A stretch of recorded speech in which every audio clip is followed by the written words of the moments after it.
আসসালামু আলাইকুম দর্শক, দেখুন কিভাবে মধু সংগ্রহ করা হচ্ছে। আমরা দেখতে পাচ্ছি যে অনেক উঁচু একটা গাছের মধ্যে একজন মধু সংগ্রহকারী লোক উঠেছেন এবং সেখানে মধু সংগ্রহ করছেন।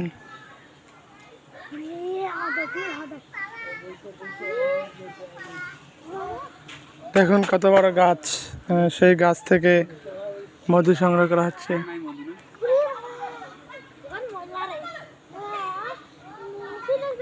মধুর চাকের একটি অংশ নিচে ফেলা হয়েছে, আমরা দেখতে পাচ্ছি।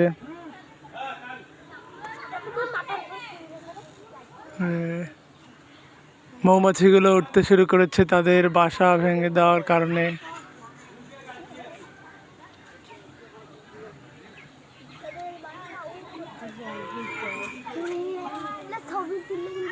লক্ষ লক্ষ মৌমাছি সেই চাকের মধ্যে ছিল, আমরা দেখতে পাচ্ছি।